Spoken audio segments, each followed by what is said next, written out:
Bonjour, dans cette vidéo, tu vas apprendre à étudier les variations d'une suite en étudiant sa fonction associée. Alors ici, tu considères la suite UN qui est définie par UN est égal à 1 sur n plus 1. Et tu souhaites démontrer que la suite UN est décroissante.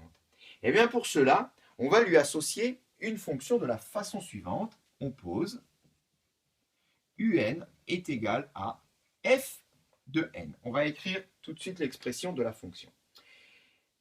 Pourquoi? Eh bien, parce que l'idée est de passer à des valeurs ici entières. La suite UN, on le rappelle, est définie pour tous les entiers naturels, à des valeurs réelles positives, c'est-à-dire à travailler comme on le fait sur une fonction. Et donc, à considérer la fonction f de x est égal à 1 sur x plus 1. Pourquoi fait-on ça? Tout simplement parce que les variations de la fonction et la variation de la suite, on va le voir tout de suite, sont intimement liées. Or, étudier les variations de la fonction, ça c'est quelque chose que je sais faire, car je dispose d'outils, en particulier la dérivation.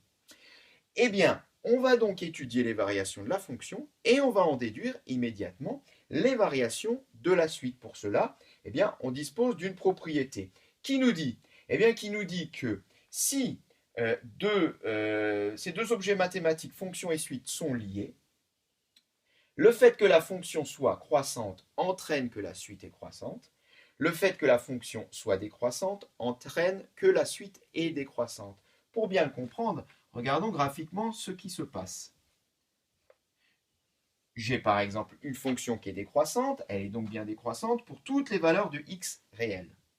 Eh bien, si ceci c'est vrai pour toutes les valeurs réelles, ça le sera également pour toutes les valeurs entières. On le voit bien que tous les points, ici je considère donc ma suite, tous les points de ma suite, par exemple U0, U1, U2, etc., suivent les variations de la courbe. Les points de la suite, les valeurs de la suite sont portés par les variations de la fonction. Autrement dit, on est bien d'accord que si la fonction ici est décroissante, eh bien la suite sera également décroissante. Alors, étudions les variations de cette fonction. On va déjà rappeler son expression.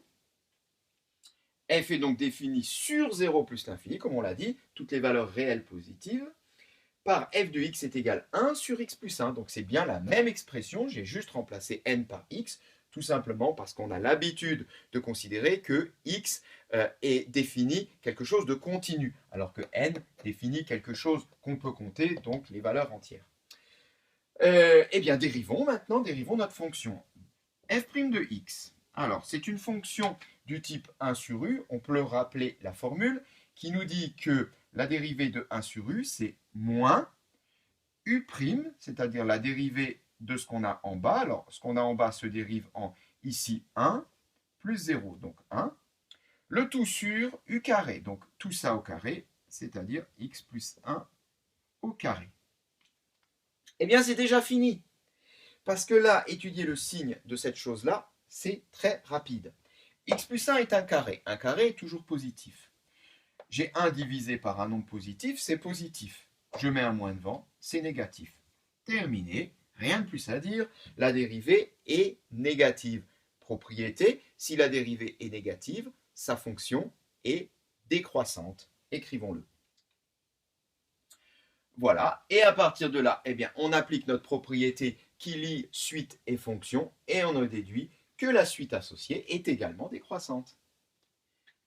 Voilà, l'exercice est fini, mais je voudrais faire juste une toute petite remarque concernant la propriété qu'on a vue. On a dit que si la fonction est décroissante, la suite qui lui est associée est également décroissante. Est-ce que la réciproque de cette propriété est vraie? Eh bien, imaginons qu'on ait une suite qui soit décroissante. Voilà, toutes les valeurs donc, de cette suite qui décroît. Est-ce que si on lui associe une fonction, elle sera également décroissante? Eh bien là, c'est un tout petit peu moins sûr, car on ne sait pas ce qui peut se passer pour les x compris entre deux valeurs entières. On peut très bien avoir effectivement quelque chose de décroissant, mais on peut également avoir des petites surprises entre les valeurs de la suite.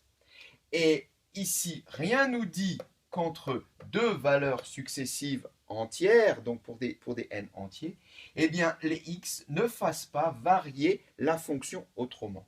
Donc la propriété est vraie dans un sens, forcément. Si toute la courbe est décroissante, des cas particuliers suivront la même allure, mais par contre, si des cas particuliers suivent une variation, ce n'est pas dit que dans le cas général, ça soit vrai également. Donc attention, cette propriété ne fonctionne que dans un seul sens.